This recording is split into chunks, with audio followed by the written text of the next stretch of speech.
ओम शांति। আজকের অব্যক্তবাণী 21/1/1971 অব্যক্ত বর্তনের অলৌকিক নিমন্ত্রণ। এবার আমরা মূলিটাকে কন্টিনিউ করছি। তো বাবা বলছিলেন যেমন যারা সৌভাগ্যবতী হয়, না সোহাগিন হয়, বাবা বলছিল তারা সবসময় নিজের সৌভাগ্যের যে নিদর্শন থাকে সেটাকে বজায় রাখে। তো আমাদেরকেও অলঙ্কারী সংহারকারী মূর্তি হতে হবে। সবসময় আমাদের অলঙ্কার রূপী শৃঙ্গার সেটাকে ঠিক রাখতে হবে, তাহলেই আমরা মায়া থেকে বিরত থাকবো, মায়ার বশে আমরা আর হব না। আচ্ছা, ওর আগে বাবা বলছেন जो अति पुराने होते हैं उनको पूरा अधिकार लेकर जाना है। যে বাচ্চারা অনেক পুরনো, তারা কিন্তু সম্পূর্ণ অধিকার নিয়েই যাওয়া উচিত, হ্যাঁ না? অনেক দিন থেকে বাবার সাথে আছে, তাহলে তাদেরকে অন্তত সম্পূর্ণ অধিকার নেওয়া উচিত। अधिकार लेने के लिए ही अपने ऊपर छाप लगाने के लिए মধুবন মে আতে হ্যাঁ। আর এই অধিকার নেওয়ার জন্যই আমরা আমাদের উপরে একটা স্ট্যাম্প লাগাতে হবে, আর সেই স্ট্যাম্প লাগাতে আমরা মধুবনে আসি। ये मधुबन है फाइनल ठप्पा या छाप लगाने का स्थान। ভাবছি মধুবন হচ্ছে ফাইনাল স্ট্যাম্প লাগাবার একটা স্থান। जैसे पोस्ट ऑफिस होती है, उसमें जब फाइनल ठप्पा लगाते हैं तब चिट्ठी जाती है।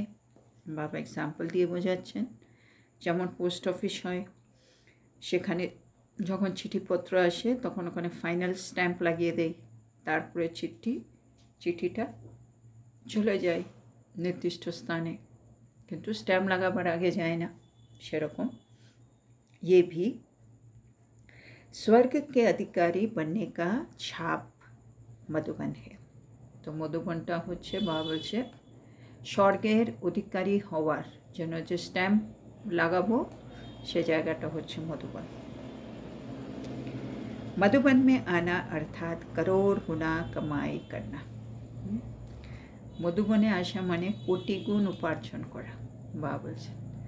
সেজন্য বলে যখন আমরা মধুবনে যাই, হ্যাঁ না, আমরা অনেক সময় অনেক কষ্ট করে ছুটি পাই, অনেক টাকা পয়সাও খরচা হয়, সব কিছু করে যাই, কিন্তু ওখানে গিয়ে এক একটা সেকেন্ড, এক একটা শ্বাস, এক একটা সংকল্প যেন সফল হয়, সেদিকে আমাদের পুরোপুরি নজর থাকা উচিত। ওখানে তো স্থূল সেবা বলো, সূক্ষ্ম সেবা বলো, সব কিছু সব দিকেই খোলা। যখন দরকার আমি যোগে বসে পড়লাম যে কোনো জায়গায়, তারপরে যখন দরকার যেখানে একটা স্থূল সেবা করলাম, বিভিন্ন জায়গায় সেবা আছে, হ্যাঁ না? বা কারোকে আমি জ্ঞান শোনালাম, কাউকে নিজে অনুভব শুনিয়ে তাকে উদ্বুদ্ধ করলাম, বিভিন্ন রকম সেবা। তো সেখানে ভাবছি মধুবনে যাওয়া মানে করোড় গুণা কামাই করা, কোটি কোটি গুণ উপার্জন করা। তারপরে বাবা বলছেন जो विघ्न विनाशक होते हैं वो विघ्नहार नहीं बन सकते। আমরা হচ্ছে বিঘ্ন বিনাশক, সেজন্য আমরা বিঘ্নহার বিঘ্নের কাছে পরাজিত হব সেটা হতে পারে না। কম্বাইন্ড আপনি কো সমঝো। আর এই বিঘ্ন বিনাশক হওয়ার জন্য নিজেকে সবসময় কম্বাইন্ড মনে করতে হবে, আমার সাথে সর্বশক্তিমান আছে, সেজন্য আমি বিঘ্নের কাছে কখনো হেরে যাব না। বাপ দাদা তো সেকেন্ড কা সাথী হ্যাঁ, আমাদের সাথে এখন সবসময় বাপ দাদা আছেন। আর বাপ দাদা কীরকম সাথী? ভাবছে সেকেন্ডের সাথী, হ্যাঁ না? লৌকিক দুনিয়াতে বা লৌকিক কেউ কোনো স্থূল সাথী সেকেন্ডের সাথী হতে পারে না, হ্যাঁ। কিন্তু বাপ দাদা ওনারা আমাদের সেকেন্ডের সাথী, প্রতি সেকেন্ডে উনি আমার সাথে আছেন। जब से जन्म लिया है तब से लेकर साथ है। আর কবে থেকে বাপ দাদা আমার সাথে হলো? যখন থেকে আমার জন্ম হয়েছে, এই অলৌকিক জন্ম, ব্রাহ্মণ হয়েছে। यहाँ जन्म भी इस समय होता है, साथी भी इस समय मिलता है। হ্যাঁ, এটা এখানে মানে বিশেষত্ব, যে এখানে যে মুহূর্তে আমরা অলৌকিক জন্ম হয়ে যাই সেই মুহূর্তে আমি সাথীকেও পেয়ে যাই। लौकिक में जन्म पहले होता है और साथी बाद में, है ना। লৌকিকে যখন আমাদের জন্ম হয় তারপরে আমার অল্প বড় হব, তারপরে আমাদের বন্ধু বান্ধব সাথী হবে। কিন্তু এখানে अभी अभी जन्म अभी अभी साथी, আর এখানে এখনই জন্ম এখনই বাপ দাদা আমাদের সাথী হয়ে গেলেন। তো এটা সঙ্গম যুগের বিশেষত্ব। এবার এটাকে বাবা বলে ইউজ করো। হ্যাঁ, সাথী তো পেলাম, কিন্তু সাথী পেয়ে আমি কী করলাম? হ্যাঁ, যখন মায়া আসছে, পরিস্থিতি আসছে, সমস্যা আসছে, তখন সাথীকে ইউজ করতে হবে, ওগুলোকে পার করতে হবে। তো সেই জন্য মনে রাখতে হবে। बम्बई नगरी में रहते हुए प्रूफ हो, বাবা বলছে হ্যাঁ বোম্বাই মানে এখন তো মুম্বাই হয়ে গেছে। বাবা বলছে মুম্বাইয়ের মতো স্থানে থেকে নিজেকে কি প্রুফ বানিয়ে ফেলেছে। প্রুফ মানে প্রমাণস্বরূপ, হ্যাঁ না। প্রুফ যেমন ওয়াটার প্রুফ হয়, ফায়ার প্রুফ হয়, মানে তার থেকে বেঁচে থাকবো, তা আমাদেরকে প্রুফ হতে হবে, হ্যাঁ না। আমাদের মায়া প্রুফ, বিকার আসছে, অবগুণ, সবগুলো থেকে প্রুফ হতে হবে আমাদেরকে। মানে তাদের মধ্যে থাকলেও আমার কিছু হবে না। যেমন ফায়ার প্রুফ, আগুনের মধ্যে থেকেও তাদের আগুন লাগে না। ওয়াটার প্রুফ, আমি বৃষ্টিতে যাচ্ছি, রেনকোট পরে আছি, যতই বৃষ্টি হোক আমি ভিজছি না। আমাদেরকে প্রুফ হতে হবে। মানে আশেপাশে সব তমগুণী আত্মা, তার মাঝখানে আমাকে পদ্ম ফুলের মতো ফুটে থাকতে হচ্ছে। জন্য এই তমগুণের প্রভাব আমার উপরে পড়বে না, মানে কিছুতে আমি বশীভূত হব না। তো বাবা বলছে আমরা কি প্রুফ হয়েছি? जो स्वयं प्रूफ नहीं है वो औरों के आगे प्रूफ सबूत भी नहीं बन सकते। তো বাবা এখানে আজকে দুটো প্রুফের কথা বলছেন। একটা হচ্ছে এই প্রুফ, আমাকে প্রুফ হতে হবে, মানে বশীভূত হব না। আরেকটা বাবা বলছে তোমাকে প্রুফ হতে হবে। প্রুফ মানে তাদের সামনে একটা স্যাম্পলের মতো দাঁড়াতে হবে, মানে সবুত দিতে হবে। আমাকে এটা প্রুফ করতে হবে কি বাবা এসছেন, এটা আমাকে প্রুফ করতে হবে কি আমি দেবতা হতে চলেছি, আমি এটা প্রুফ করতে হবে কি আমি পতিত থেকে পাবন হচ্ছি। এগুলো প্রুফ লাগবে না প্রত্যক্ষতার জন্য। তো যে বাবা বলছে যে প্রুফ হবে, যেমন সেই কিন্তু এই প্রুফ হতে পারবে। হ্যাঁ, মানে যদি আমি মায়া প্রুফ হই, হ্যাঁ, তাহলে আমি সবার সামনে দাঁড়িয়ে বলতে পারি দেখো আশেপাশে এত মায়া, কিন্তু দেখো তার মধ্যে থেকেও আমার কিছুই হচ্ছে না। তাহলে আমি মায়া প্রুফের একটা প্রুফ হতে পারলাম। কিন্তু আগে মায়া প্রুফ, ওই প্রুফ, তখন এই প্রুফ হবে। তো বাবা এভাবে বোঝাচ্ছি, जो स्वयं प्रूफ नहीं है वो औरों के आगे प्रूफ नहीं बन सकते। धारणा वाली जीवन औरों के आगे प्रूफ बन जाती है। হ্যাঁ, সবার সামনে প্রুফ কে হবে? যার জীবন ধারণাযুক্ত হবে। প্রুফ कौन बन जाता है? হ্যাঁ, প্রুফ কে হতে পারবে? মানে সবার সামনে প্রুফ কে হতে পারবে? जो প্রুফ है, হ্যাঁ, যে মানে সব কিছুর ঊর্ধ্বে, কারো বশীভূত নয়, সেই প্রুফই এই প্রুফ হতে পারবে। তারপরে বাবা বলছেন बम्बई में जास्ती पूजा किसकी होती है? বাবা বলছে মুম্বাইয়ে সবার থেকে বেশি পুজো কার হয়? তো गणेश की, সবাই বলছে गणेश की, गणेशेर। उसको विघ्न विनाशक कहते हैं। गणेश के विघ्न विनाशक বলা হয়। गणेश का अर्थ है मास्टर नॉलेजफुल विद्यापति। হ্যাঁ, তো গণেশের অর্থ হলো मास्टर नॉलेजफुल और विद्यापति। मास्टर नॉलेजफुल कभी हार नहीं खा सकते, क्योंकि नॉलेज को ही लाइट माइट कहते हैं। বলছে মাস্টার নলেজফুল যে হবে সে কখনো পরাজিত হতে পারে না। কেন? মাস্টার নলেজফুল মানে তার কাছে নলেজ আছে, আর নলেজ আছে মানে তার কাছে লাইটও আছে, মাইটও আছে। হ্যাঁ না, লাইট মানে মানে সে সব জিনিসগুলো বোঝে, কী করা উচিত, কী করা উচিত না, কতটুকু করা উচিত, সব ক্লিয়ার ওর কাছে। হ্যাঁ, যেটা বলে সমঝদার।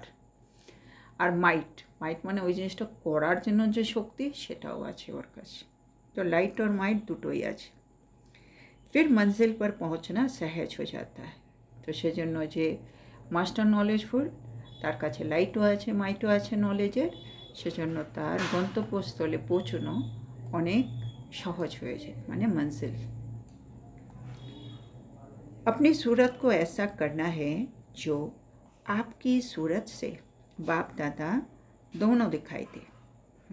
এবার আরেকটা বা বলছে আমাদের চেহারাকে কেমন বানাতে হবে कि আমার চেহারা দ্বারা যেন বাপ দাদা দুজনে যেন দেখা যায়। তার মানে जो भी कर्म करते हो वो हर कर्म में बाप दादा के गुण प्रत्यक्ष हो। তার মানে আমার থেকে বাপ দাদা প্রত্যক্ষ হবে, মানে আমি যা কিছু কর্ম করব সেই কর্মগুলো থেকে বাপ দাদার গুণ সেগুলো যেন প্রত্যক্ষ হয়, সেগুলো যেন সবাই অনুভব করতে পারে।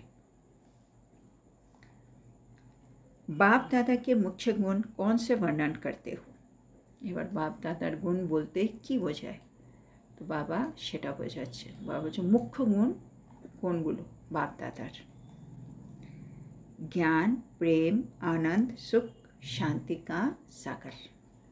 এগুলো হচ্ছে বাবার মুখ্য গুণ বাপ দাদার। জ্ঞান, প্রেম, সুখ, শান্তি, আনন্দ, এগুলোর বাবা সাগর। तो जो भी कर्म करो वो सब ज्ञान सहित हो। তাহলে আমরা যে কোনো কাজ করব সেগুলোর মধ্যে যেন মানে জ্ঞানটাকে রেখে যেন এই কর্মটা হয়, তাহলে ওটা শ্রেষ্ঠ কর্ম হবে। हर कर्म द्वारा सर्व आत्माओं को सुख, शांति, आनंद का अनुभव हो।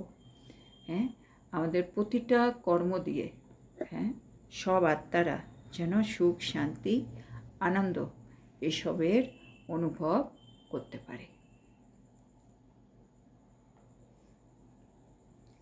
इसको कहते हैं बाप के गुणों की समानता।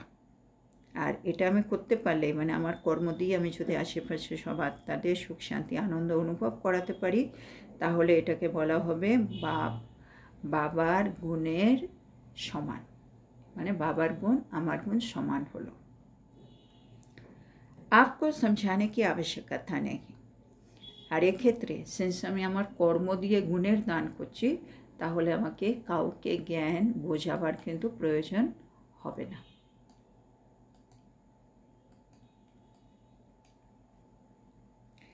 आपके कर्म देख उन्हों के दिल में संकल्प उठे कि ये किसके बच्चे हैं, किस द्वारा ऐसे बने। মানে আমার কর্মই ওদের মধ্যে সংকল্প তুলবে ওদের হৃদয়ে কি এরা কার সন্তান, কার দ্বারা এরকম কর্মগুলো শিখেছে এরা, মানে অটোমেটিক কর্ম দিয়ে তাদের মনের মধ্যে প্রশ্ন।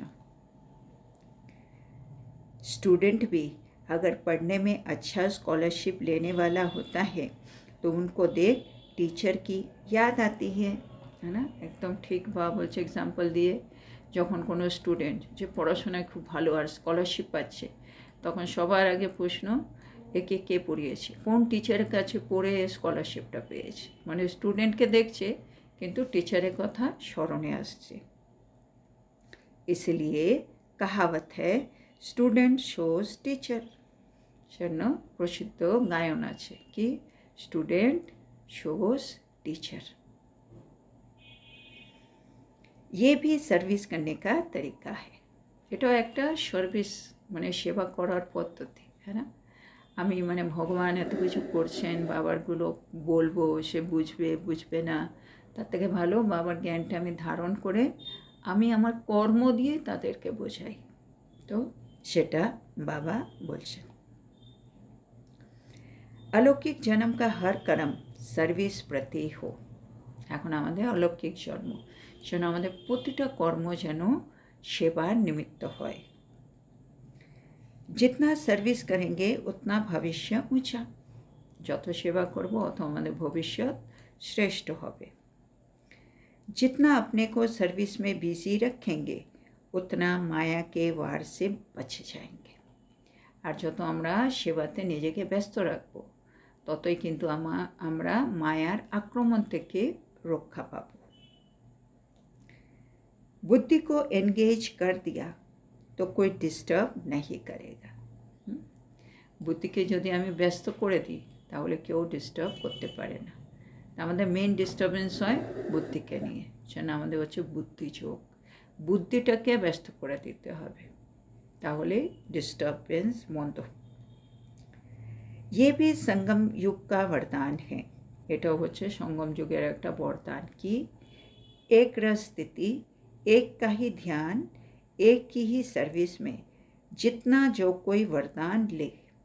तो সঙ্গম যুগের বরদান একরস অবস্থা, একেরই ধ্যান করব আর একেরই সেবা করব, আর যত পারবো বরদান প্রাপ্ত করে নেব।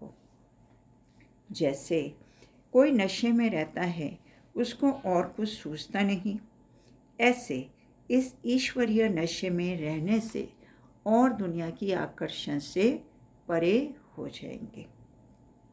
বলছে যখন কেউ নেশাগ্রস্ত হয়ে থাকে, হ্যাঁ, তখন কি হয়, ওর মাথায় আর কিছুই থাকে না, সব ভুলে যায় ও। একইভাবে এখন আমাদেরকে ঈশ্বরীয় নেশায় থাকতে হবে, তাহলে আমরা এই দুনিয়ার যে এত রকম আকর্ষণ সেগুলো থেকে সবসময় মুক্ত থাকব। कोई बांधेली ने पूछा, তারপরে একটা বাঁধেলি মানে বন্ধনে আবদ্ধ একটা মাতা বাবাকে জিজ্ঞেস করলো, बाबा हम बांधेली है, हमको संकल्प चलता है कि हम सर्विस नहीं करती है। হ্যাঁ, তারা বন্ধনে আবদ্ধ, তারা বাবাকে বলছে, বাবা আমি তো হলাম বাঁধেলি, হ্যাঁ না, মানে বন্ধনে আবদ্ধ, সেজন্য আমার মনে সবসময় সংকল্প চলে কি বাবা আমি তো বাবার কোনো সেবা করতে পারছি না, হ্যাঁ না, বন্ধনে যেতেই পারছে না, বাবার কাছে কোনো সেবা হচ্ছে না। এবার বাবা কি বলছেন, बांधेली स्वतंत्र रहने वालों से अच्छी है। বাবা বলছে যারা স্বতন্ত্র মানে ফ্রি, তাদের থেকে তোমরা অনেক ভালো আছো বাঁধেলি যারা আবদ্ধ আছে। মানে আমরা অনেক সময় এত স্বতন্ত্র মানে আমরা সব কিছু নিজে ইচ্ছায় করতে পারি, সেজন্য হয়তো কোথাও না কোথাও আমাদের মধ্যে আলস্য আলবেলাপন এগুলো চলে আসে, কারণ আমরা সব স্বতন্ত্র, নিজেকে ফ্রি।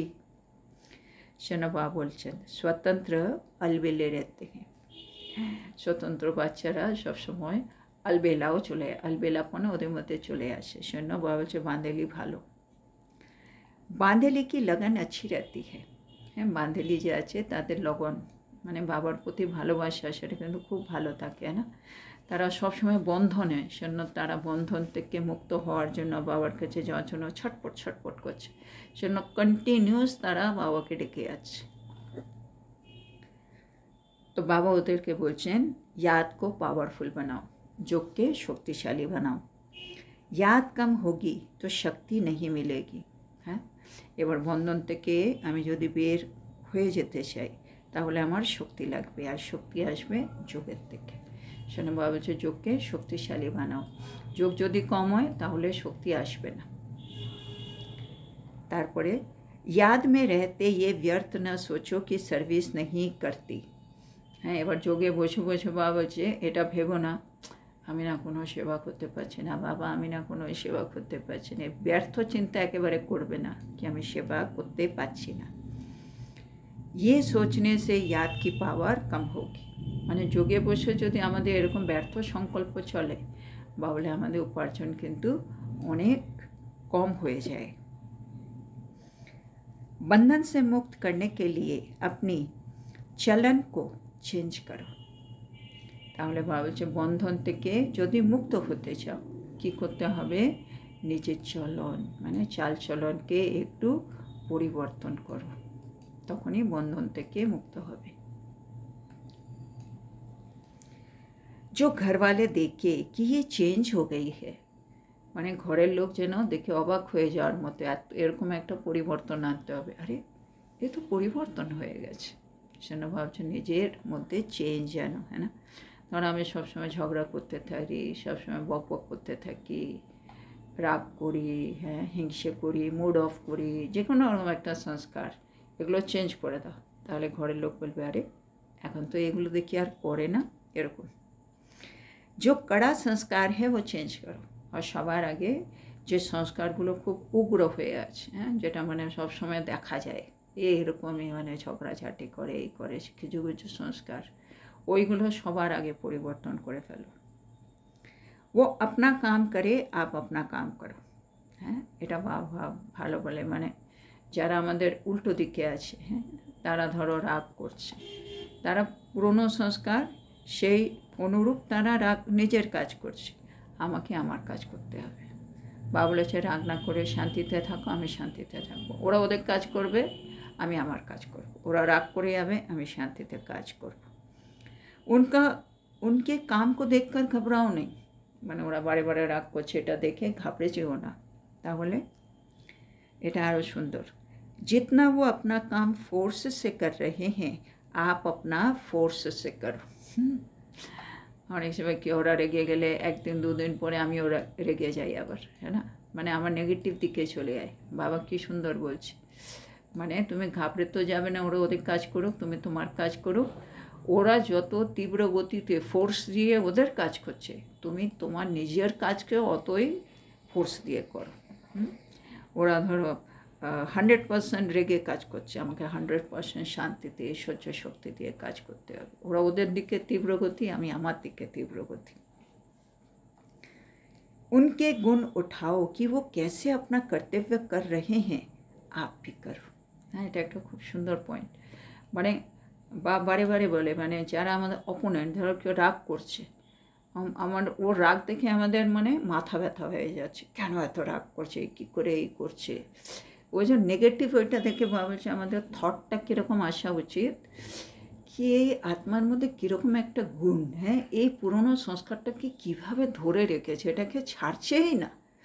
ওই সংস্কারটাকে ধরে কীভাবে ও নিজের কর্তব্য করেই যাচ্ছে, করে মানে ও একটা সংস্কারটাকে কীভাবে ধরে আছে। তাহলে আমাদের তো অনাদি স্বরূপ, আদি স্বরূপ, অন্তকার স্বরূপ বাবা পারিবারিক মূল্যতে আমাদের মনে করাচ্ছে। হ্যাঁ, এগুলো হচ্ছে পবিত্র স্বরূপ, আমি দেবতা, আমার মধ্যে দিব্যগুণ থাকবে। তো আমিও আমার গুণগুলোকে ধরেই রাখবো, মানে যেন ও একজন বিকারী আত্মা, তমোপ্রধান আত্মা, ও হিংসেটাকে ধরেই রেখেছে। তাহলে আমি ওর উল্টো, আমি ওকে শুভভাবনা শুভকামনা দেবো। এই জায়গায় আমাকে এটা কিন্তু ধরেই রাখতে হবে। ও ধরে রেখেছে, ধরে নিজে কর্তব্য করেই যাচ্ছে, ও এটাকে ছাড়ছে না, তাহলে আমিও ছাড়বো না আমারটাকে। এরকম। तो सारी सृष्टि की आत्माओं की भेंट में कितनी आत्माओं को ये भाग्य प्राप्त हुआ है ना। এটাও মানে সমগ্র সৃষ্টির আত্মাদের মধ্যে যদি দেখি কত কম সংখ্যক আত্মা, হ্যাঁ, এই বাবার ভালোবাসা, বাবার পড়াশোনা, নিজের মানে 21 জন্মের ভাগ্য বানাবার, এসবগুলো কত কম সংখ্যক আত্মা প্রাপ্ত করেছে। তো কিতনি খুশি होनी चाहिए, তাহলে কত খুশি হওয়া উচিত। खुशी तो नैनों में, मस्तक में, होठों से झलकती रहनी चाहिए। হ্যাঁ, বলছে আমাদের খুশি আমাদের নয়নে, মস্তকে, ঠোঁটে সবসময় যেন ঝলমল ঝলমল করে এরকম। जो है ही खुशी के खजाने का मालिक, उसके बालक हो, खजाने के अधिकारी तो हो गए ना। হ্যাঁ, মানে ভগবান হচ্ছে খুশির যে একটা সম্পত্তি, খুশি একটা সম্পত্তি, তার মালিক। আর আমি তার মানে খুশির সম্পত্তি মালিকের সন্তান হলাম আমি। তাহলে আমিও তো সেই সম্পদের অধিকারী, খুশির অধিকারী। সেটা আমাদের সবসময় খুশি থাকতে হবে। 5000 वर्ष पहले भी आए थे, ये अनुभव है। বাবার চেয়ে 5000 বছর পূর্বেও আমরা বাবার কাছে এসেছিলাম, এটা অনুভব আছে। স্মৃতি আতি হ্যাঁ, স্মৃতিতে আসছে। স্পষ্ট স্মৃতি কি নিশানি ক্যা হে, মানে আমি যে আমার সব কথা ভালো মনে পড়ে যাচ্ছে, স্পষ্ট স্মৃতি আমার, এটার লক্ষণ কীভাবে বোঝা যাবে। स्पष्ट स्मृति की निशानी ये है कि किससे मिलेंगे तो अपनापन महसूस होगा और अपने स्थान पर पहुंच गया हूँ, ये वही स्थान है जिसको ढूंढ रहा था। মানে স্পষ্ট স্মৃতির লক্ষণ মনে মানে কীভাবে বুঝবো, আমি যখন কারোর সাথে মানে দেখা হচ্ছে আমার, তখন আমার মনে হবে আরে এ তো আমারই নিজের, হ্যাঁ না। আমার যেমন দেবকুলের আত্মা, ব্রাহ্মণ আত্মা, আরে এ তো আমারই ভাই, এ তো আমারই বোন, এরকম মানে নিজের আপন মনে হবে। আর এই জায়গাগুলো যেখানে আমরা যাই, বাবার ঘর, মধুবন, মনে হবে যে আরে এটা তো ওই জায়গাটাই যেটা আমি খুঁজে বেড়াচ্ছিলাম, এই জায়গাটা ওটাই। মানে আত্মাদের দেখে আর ওই স্থান দেখে দু জায়গায় আপন মনে হবে, এই জায়গাটাও আমার আর এই আত্মারাও হচ্ছে আমার, এরকম একটা ফিলিং আসবে। তার মানে আমার স্মৃতি স্পষ্ট এই মুহূর্তে। जैसे कोई चीज़ ढूंढने के बाद मिलती है, इस रीति से ये भासना आए कि असली परिवार से मिले हैं और अपनापन का अनुभव हो। বলছে যেমন কোনো জিনিস মানে অনেক খোঁজার পরে পাই, তখন কীরকম ফিলিং আসে, একই রকম ফিলিং আমাদের এখন আসা উচিত, হ্যাঁ না? বাবা আমাদেরকে বলে না, তুমি সিকিলাতে বাচ্চো, হারিয়ে গেছিলাম আবার বাবা খুঁজে পেয়েছে। তা আমরাও তাই, আমাদের এটা আসল পরিবারের সাথে আমরা মিলিত হয়েছি। হ্যাঁ, এখানে সবাইকে দেখে যেন নিজের আপন অনুভব হয়, এরকম। इसको कहते हैं স্পষ্ট অনুভব। এটাকে বাবা বলছেন স্পষ্ট অনুভব, মানে আমি ওই ফিলিংটা ফিল করতে পারছি, এটা আমারই পরিবার, এরা আমারই ভাই বোন, এটা সেই জায়গা যেটা আমি খুঁজছিলাম। दूसरी बात की जो बात सुनेगा वो उनको सहज स्पष्ट समझ में आएगी। আর দ্বিতীয় মানে স্পষ্ট স্মৃতি, এর দ্বিতীয় লক্ষণ হলো ও যে কোনো কথা শুনবে, মানে বাবার যে আমরা কথাগুলো শুনছি পয়েন্ট, তো সেটা আমার সহজ মনে হবে আর স্পষ্ট বোঝা যাবে। মানে আমি স্পষ্টভাবে বুঝতে পারবো বাবা এটা কেন বলছে, বাবা এটা আমার জন্য বলছে, এটাই আমার কল্যাণ। আমার কাছে সেই জিনিসগুলো খুব ভালো লাগবে, ক্লিয়ার থাকবে, স্পষ্ট থাকবে। जैसे पवित्रता की बात लोगों को मुश्किल लगती है, परंतु जो कल्प पहले वाले होंगे अधिकारी, वो तो समझते हैं कि हमारा स्वधर्म ही है। বাবা এক্সাম্পল দিয়ে বোঝাচ্ছে, মানে আমাদের ইজি মনে হবে এক্সাম্পল পবিত্রতা। লোকেরা মনে করছে বাপ রে বাপ, হ্যাঁ এটা কত মুশকিল কাজ পবিত্র থাকা গৃহস্থে, কিন্তু যে আত্মারা আগে ছিল এই দেবী দেবতা ধর্মে, ওদের ওই অধিকারী আত্মারা মনে হবে আরে এই পবিত্রতা তো আমার স্বধর্ম, অপবিত্র কেন হলাম, ওরা সেটা নিয়ে ভাববে। পবিত্র থাকা এটা ওদের জন্য অনেক ইজি। उनको सहज लगेगा। जैसे कोई जानी पहचानी मूर्तियाँ होती हैं, उनको देखने से ऐसा अनुभव होता है कि ये तो अपने हैं। अब आरेकटा एग्जाम्पल दिच्छे, धरो कोथाओ जाना परिचित कोनो मूर्ति देखलाम, সেই মূর্তিটাকে দেখে মনে হলো আরে এ তো যেন আমারই কেউ, है ना, কোনো নিজের মনে হচ্ছে। जितना समीप संबंध में आने वाले होंगे वो स्पष्ट अनुभव करेंगे। মানে যে আত্মা যত মানে পুরুষার্থ করে যে যত নিকট সম্বন্ধে আসবে মানে দৈবী পরিবারের, সে সব অনুভবগুলো কিন্তু স্পষ্ট বুঝতে পারবে কে এ আমারই পরিবারের, এটাই সব কিছু খুব ক্লিয়ারলি বুঝতে পারবে। ऐसे अनुभवी आत्माओं को कर्म बंधन तोड़ने में देरी नहीं लगेगी। হ্যাঁ, সেন্স ওরা এক সেকেন্ডে বুঝে গেছে আসল পরিবার, এরাই আমার ভাই বোন, এটাই ওই জায়গা। জন্য ওদের যে আমরা যে এখন গৃহস্থে আসি বিভিন্ন জায়গায় কর্মবন্ধন, তখন সে কর্মবন্ধন চুক্ত করতে ভেঙে বেরিয়ে আসতে বেশিক্ষণ লাগবে না, কেন ওরা বুঝে গেছে এটা আমার সঠিক জায়গা। নকলি चीज़ को छोड़ना मुश्किल नहीं होता है, है ना। আমার হাতে যদি একটা আসল জিনিস একটা নকল জিনিস থাকে, নকল জিনিস যে মুহূর্তে জানলাম এটা আসল, নকলটা দূর, এটা আমার নয়, এটা নকল, সাথে সাথে ছেড়ে দেবো।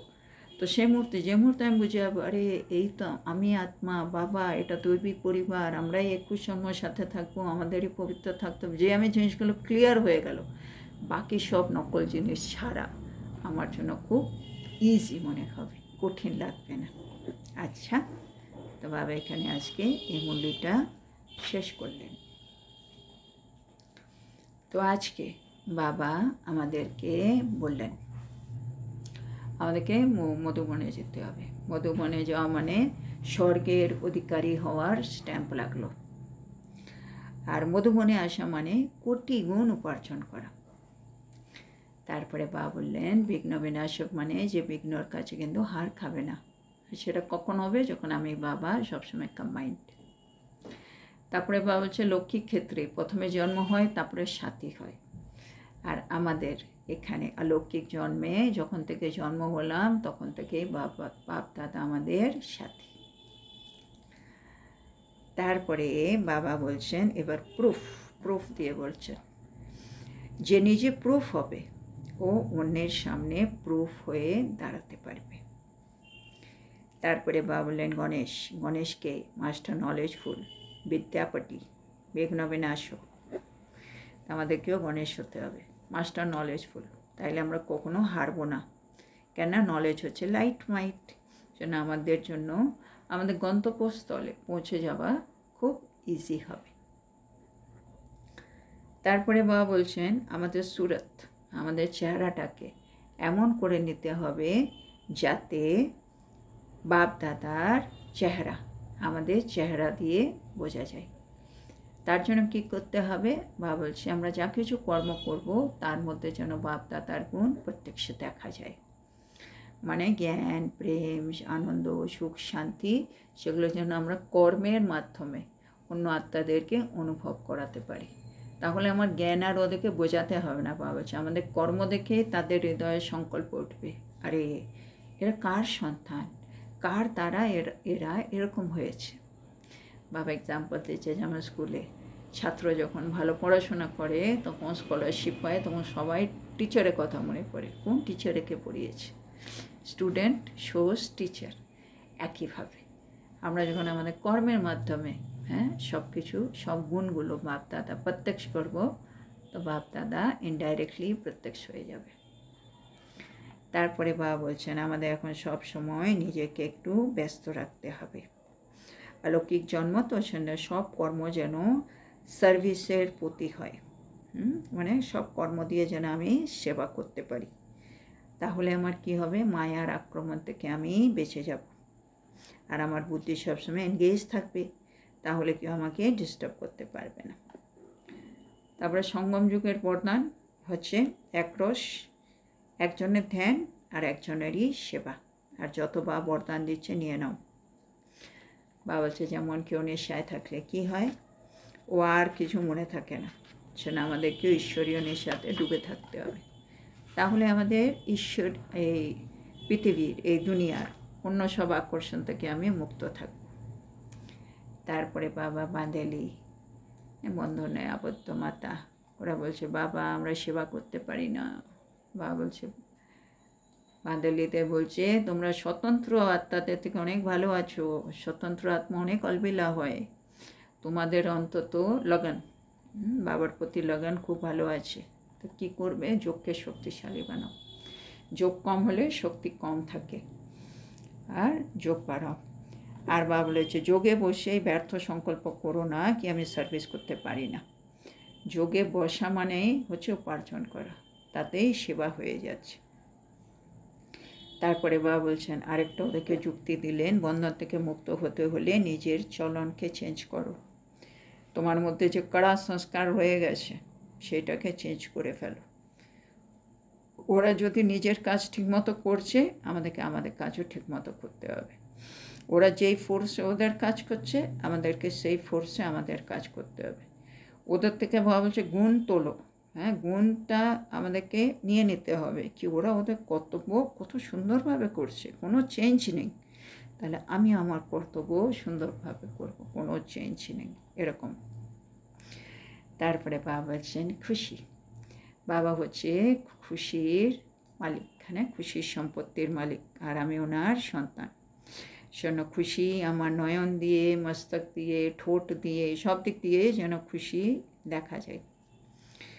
আসলে আমরা 5000 বছর আগেও বাবার কাছে এসেছি, আবার এসেছি, সেন বাবা হচ্ছে আমাদের স্মৃতি যেন স্পষ্ট থাকে।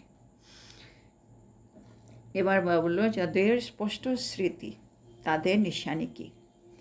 তাদের সব সময় সবাইকে আপন মনে হবে, এই জায়গাটাকে দেখেও মনে হবে এটা তো ওই জায়গা যেটা আমি খুঁজছিলাম, সেজন্য আসল পরিবার মনে হবে। সেজন্য তাদের সব কিছু স্পষ্টভাবে মনে এসে যাবে, ওদের কোনো জিনিস পরিশ্রম মনে হবে না। যেমন পবিত্রতা বা এক্সাম্পল দিচ্ছে, লোকেরা মনে করে খুব মুশকিল কাজ, কিন্তু এই আত্মাদের মনে হবে আরে পবিত্রতাই তো আমার স্বধর্ম, এটা তো আমার জন্য ইজি। তারপরে বাবা বলছে আমাদের, আর এই আত্মারা কি করবে, নিজের কর্মবন্ধন অনেক তাড়াতাড়ি ভঙ্গ করে বেরিয়ে আসতে পারবে, কেন ওরা জানে এটা নকল আর ওইটা আসল। আসল ঘর, আসল বাবা, আসল পরিবার সব পেয়ে গেছি। শোনো, এদিক থেকে হিসাব কিতাব চুক্ত করে বেরিয়ে আসা তাদের জন্য খুব ইজি হবে। তো আজকের এত সুন্দর শিক্ষার জন্য আমরা আমাদের প্রিয় শিব বাবাকে বলবো ধন্যবাদ বাবা, ধন্যবাদ। ওম শান্তি। ধন্যবাদ বাবা। ওম শান্তি বাবা। থ্যাংক ইউ বাবা।